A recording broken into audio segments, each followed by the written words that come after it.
Start the And now I'm just going to share our presentation today, which is, it's just a short one, but I think after too many years of lecturing, I'm just too committed to having a little PowerPoint to guide me. So apologies for that, but welcome to our recharge and reset during lockdown. The goal is that for the next 3 weeks, we actually decide on a few things we can change to actually put us in a better position at the end of lockdown to really rock the end of this year when we can get out and about again. So hopefully you're ready to make some of those changes.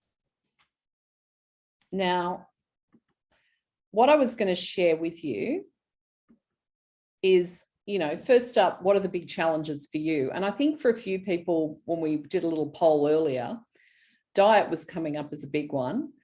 You can see the picture on the screen. So I have a daughter who's working from home, and unfortunately she's really committed to supporting local small business. And this is how she supported them on the weekend with these OMG decadent donuts. They were vegan and gluten-free. So she said, Mum, they're gluten-free, you can eat them. And I'm like, yeah, that really wasn't what I needed when I was trying to write this presentation on the weekend, was kind of that sort of challenge. And I have to say, I did eat a couple, they were really good.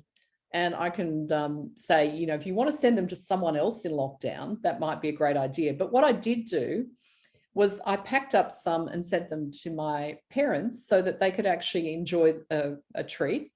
And, shared calories don't count, right? So that's not actually really good advice from a nutritionist, but I did actually reduce the volume of them we had in the house quite significantly. So this for me is the big challenge, is the fact that my daughter finds it very helpful to organise sweet treats on the weekend. The other thing that I find at the moment, for a lot of people, it's about exercise and not having enough time to exercise, or, they're missing their regular classes and their connections. So what we're going to do after I've gone through these challenges is actually look at some strategies and some things we can do. And what I want you to do is actually pick 1 or 2 of these things that you can commit to for the next week. And then we're going to come back the following week and have a bit more of a discussion about it. So what I'm going to do today is actually talk more about the diet and exercise components. And I'm going to look at some dietary changes you can make. I'm not going to suggest a particular diet for you. I'm going to look at some strategies depending on your personal situation. Now, the other thing I think that for a lot of, and particularly younger people, and I think Anne's already mentioned this, is the connection. It's losing that connection with people and places sometimes that's been a real challenge for them through lockdown.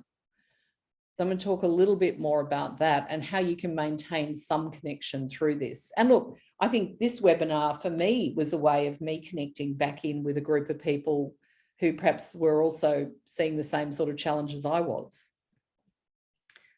Another one, particularly in winter, that can be a challenge is hydration, because, if you're doing back-to-back Zoom meetings all day, or, you're really committed, sometimes people just don't get enough fluid. So I say for everyone, your challenge is when you have a meeting or a busy day, that there's 2 things you need: a good herbal tea and a glass of water. And, just keep topping up the water or the water bottle through the day. Now, for other people, clutter. If you've got 3 people working from home and you've got home offices going or homeschooling, it can feel a bit overwhelming as you're all working around the dining room table or everything else. So to a certain extent, if you can actually, develop a really good home office or some setup or strategy so that you've got a clear space that you can go to at the end of the day and have a bit of break from it. Again, my daughter's actually been really good at, she's set her study up, and on the weekend there was the massive activity of building the desk that goes up and down, the standing desk. And look, we're not very practical, so it was a 3-hour exercise. I'm pretty sure other people who buy it from Officeworks put it together in, half an hour, but we got there, and it is really effective having that standing desk. And then for a few people, this whole situation is pretty overwhelming. And at least today you're listening to me instead of Gladys and playing New South Wales lockdown bingo. So I don't know if any of you have actually done that, which is you jump on early and you try to pick what colour jacket Gladys is wearing and what the numbers are. So I've had one day where I've got it right, but because of my other job as a director of ATMS, I actually have been trying to stay on top of all the announcements. So it can be a bit flattening. So playing lockdown bingo can be a good way to deal with it, you know, is give yourself some other entertainment. All right, so just having a look at that list, I want you to actually focus and see what's the big challenge for you at the moment. And if you feel like it, just pop the comment in the chat, you know, where you're struggling at the moment with this issue. And I'm going to look at a few things we can do or share or change. So these are some of my suggestions for some options. And look, if anyone wants a copy of this afterwards, just email me. But what I want to say with the first one is, you know, it's been easy in lockdown, I think, to let things slide a bit on the nutritional front. And so with diet, what I'm going to suggest is, you know, either making some improvements, trying something new, or perhaps just adding one thing, you know, adding one thing that's really going to support you nutritionally. And I'll talk a little bit more. I'm going to look, given the group that's on this call, there's a couple of things that I think would really be good for hormonal balance. I'm just looking at the chat. Okay, few on sugar, clutter and hydration, and overwhelm. Okay, great. Now, the other one I really wanted to talk about was exercise, because really exercise has been proved or has been shown in trials to actually be about effective in reducing mild depressive symptoms at a similar level to a lot of antidepressants. So, you know, for a lot of people I've found in lockdown, it's really hard to get to your regular exercise class, whether that's yoga or Pilates or something else that you did that you really enjoyed. Part of it is actually about going out and seeing other people.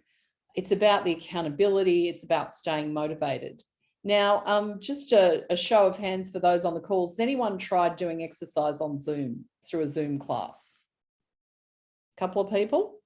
Okay. I was really a little bit, and I can see Jodi's actually used the raised hand function. Good on you, Jodi.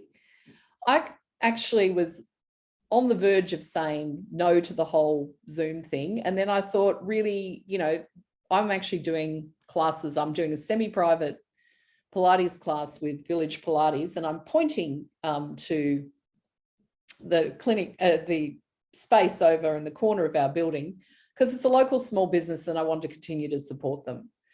And so I've actually been doing that for 5 weeks now. And actually I'm finding that I think they're actually working me harder than when I was in the class. And I really enjoy catching up with the other people in the class. So that was actually really good. Sylvia, did you have a question? You put your hand up. You probably need to unmute. No? Oh. Sorry, no, I don't. I was just playing around. Sorry about that. That's perfectly fine. Have you given anything online a go with exercise? Yeah, I do. I do a lot of exercise. I probably over-exercise. Okay. So I'm fine. So I do, yeah. I walk. I do a lot of walking, and I do PT, and I do online. Oh, fantastic. Well, look, if you've got any great online suggestions in terms of Zoom, yoga, Pilates, something like that, pop them in the chat so other people in the area can see what those options are, because I think that would be really helpful. Okay. I'm just going to pop you back on mute. But thanks for that. And so with a couple of other things I'd suggest with exercise, it's really important to mix it up and not try and do the same thing every day, because you get bored. Or at least I do. So what I've been doing in lockdown is I've been doing the semi-private yoga on a Monday, and then on a Friday, I'm doing like either a yin yoga class or something that's a bit more stretch and release. So I'm kind of mixing up the types of exercise I'm doing. But I think the easiest thing for people to do at the moment is just get up and move every few hours. And if you haven't done exercise before, you don't want to go straight into a Pilates or a Zoom class or a whatever. You actually want to start building your movement up gradually. So it might be that you walk around a small block to start with, and you do that 2 or 3 times a day. So what you can do is, if you are online a lot, then schedule your meetings so that you've got a 15-minute break at various points. And that gives you enough time to at least go to the loo and do a short walk. But, you know, if you can get out and just go around the block once, 3 times a day, and then over a week or two, build it up to twice or 3 times, so that actually you're building more movement in your day. I've got a few walks I can do, and it's usually, I combine my walking and my shopping. So I'll go up to a local small shop and get 1 or 2 items and then come back home again. And that's usually around 2.5, 3K. So it's a decent walk, but it's something I've been doing for a while. Now, the other thing I would suggest is, and it's really important to work on this in winter, particularly if you find that with more exercise, you get a bit sore and achy, is looking at your hydration. And I know a lot of people are probably drinking a lot more tea and coffee because it's an excuse and a break. And I can see one person with a water bottle there having been reminded, so that's cool. But ideally, what you want to be drinking is about 3% of your body weight. So, and that count water and herbal tea. So if you're 60 kilos, that's 1.8 litres a day. Okay, so that's the sort of goal you aim for. Now, in terms of some other options, I was looking at things like, the importance of having some connection. And one of the things I've seen quite a few younger people do is that they meet up, they have one buddy that they go for a walk with. But you could also do it by having a walk and talk on something like Messenger. We're going to talk more about connection in the next session. But I also want to give you a few options in terms of targets. So one of the other things to look at is, if you're finding the clutter a problem, is setting a goal of one thing a day. So if you've got, a really messy room, it might be that you look at one drawer a day, not the whole room. Just start with a drawer and build up through that. I don't know if anyone else has the, what do they call it? I think what I call the ugly drawer, in the kitchen, where that drawer that you shove everything you don't know what to do with. And then you pull it out and you go, oh my God, why did I keep all this stuff? I have no idea why it's here. So, the ugly drawer is a good first one to target. You'll feel good about chucking out a whole bunch of stuff you don't need. And it also clears that clutter. So just aim for, if things are really cluttered, it might be one drawer at a time. The other thing is, you might have it as a weekend project, is let's get the home office or the space organised for over the weekend so that it's a much more comfortable space to work with. And part of that comfort could involve having the right heating or air conditioning, or an extra layer of a blanket, or something else that makes the space comfortable. And then the last item I wanted to talk about was really where people are suffering from that overwhelm with lockdown. Now, one of the best strategies I've found for that overwhelm is, don't spend your whole time on social media. Stay away from the Facebook on the phone and constantly scrolling, because unfortunately, Facebook keeps serving you what you're looking at. So if you're looking at things that are making you feel down, it's going to serve you up more of that, and your mood will be affected. So staying away from social media and news on the hour can be a good way to kind of reduce that feeling of overwhelm. But it may also be a good idea to try something like journaling. So one of the things that's really advantageous is with journaling, and it can be hard for some people to do because they're not used to writing, but wherever possible, I would encourage people to use an actual physical journal where they can actually write down what's going on for them. So for example, and sometimes it can just be I'm sitting here writing in my journal, I have no idea what to write, but I'm kind of feeling crappy today, and this is what's going on for me. It's very much a stream of consciousness. But the advantage of doing this is the physical process of writing it down actually gets it out of your head and onto the paper. So it actually helps you distance yourself from those feelings. And sometimes it might just be, I I'm feeling really average about what I'm eating at the moment. And what I really need to do is this. And I know what I really need. Most of you on this call probably really know what you need to do already, but it's about actually committing to it. So let's actually have a look at what we might actually want to commit to going forward. So the first area I've focused on, because a few of you mentioned sugary treats and overwhelmed with cooking, is looking at some form of dietary change. And what I'm going to go through is actually, I think for most of us, you know, our health is different, our circumstances are different. There'll be something different you can commit to. So I want you to look through this list. But the first thing I've said is remove it. If you have allergens in your diet or things you're intolerant to, and you know that it's not good for you, and it might be dairy, it might be gluten, it might be garlic, it might be something else, I want you to actually take it out of your diet for the next week and just see how that makes you feel. Because I find realistically, most people with food intolerances will start feeling better after 2 or 3 days if they actually remove that food from their diet. So you can actually, you know, most people will actually know what those things are. But if you don't know what it is, I've got some other testing we can talk about in clinic to actually identify what those foods are. Now, the next option I was going to suggest is fasting. And for most women, I think it's a really good idea to take the pressure off your digestive system for 12 hours. But the reason I suggest 12 hours is where I find most of those sugary sweet treats tend to jump into your program is probably after dinner, because it's like you've been busy all day, you've been working, you've been looking after kids, you've been homeschooling, you sit down and you're feeling a bit tired, and then all of a sudden you start thinking about the biscuits, the chocolate, whatever is in the cupboard. If you're fasting, you normally need to, if you're having breakfast at 8 o'clock in the morning, to do a 12-hour window, you need to stop eating about 8 o'clock at night, the previous night. So fasting can be a really good mechanism for it. Now, the only thing is, I'm a bit cautious with women and fasting because most of the research has been done on men, not women.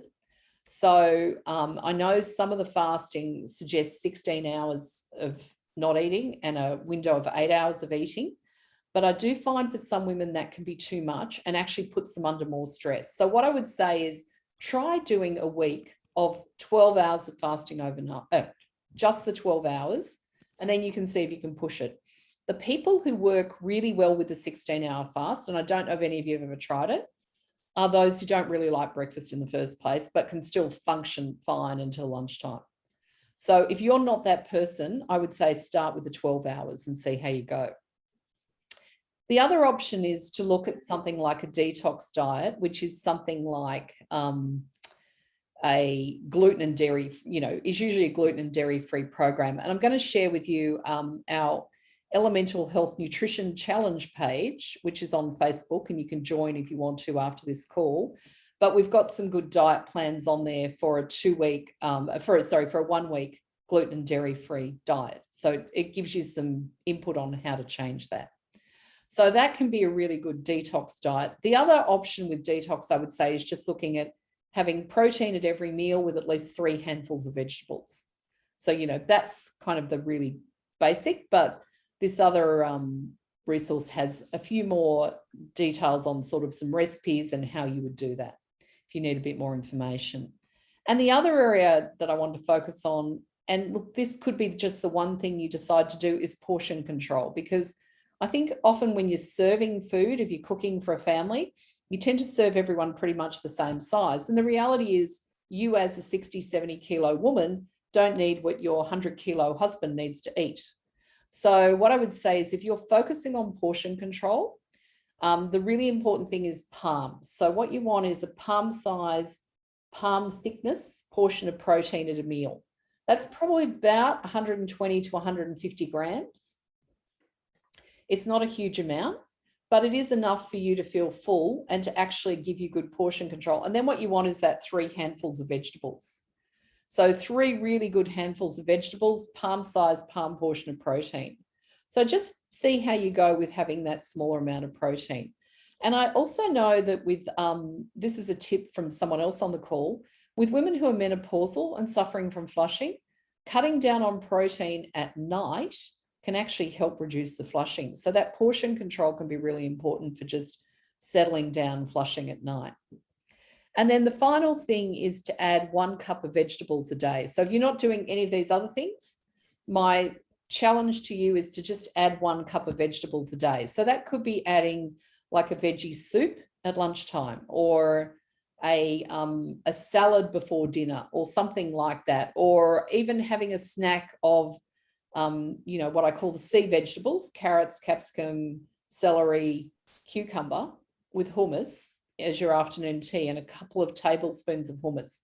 Don't eat the whole tub of hummus or you won't get the benefit out of it, but a couple of tablespoons of hummus, and you're adding a really nice amount of veggies for the day, and plant food as well.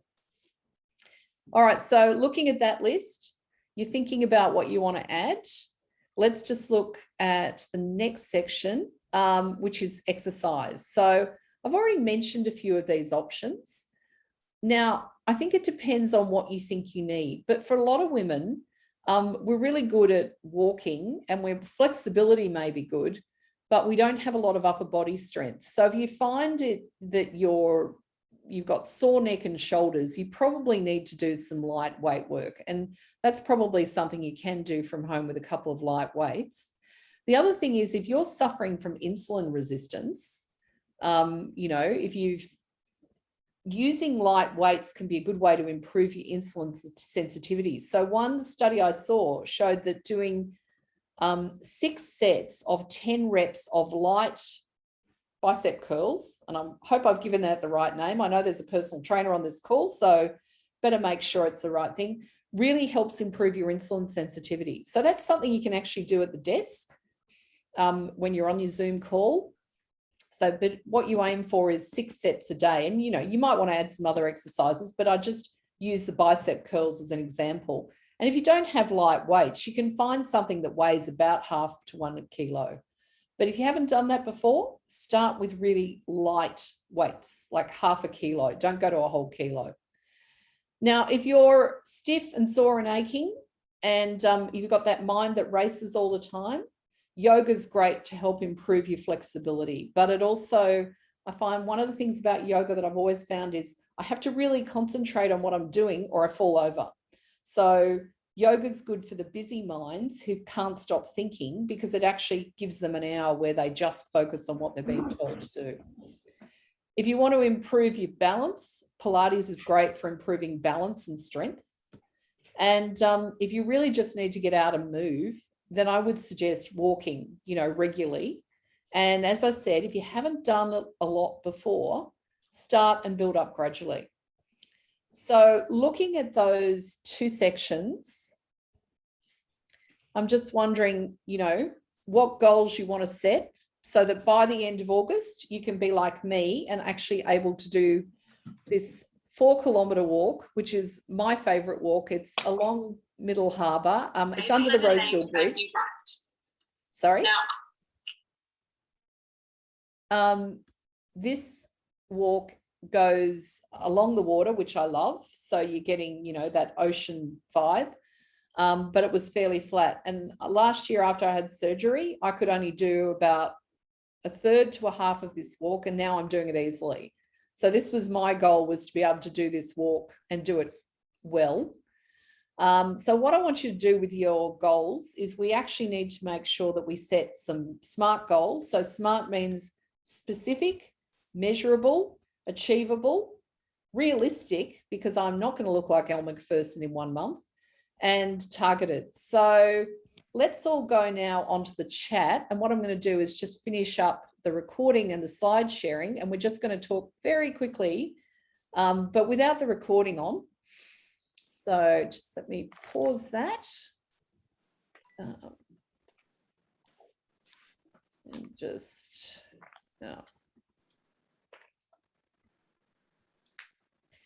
and then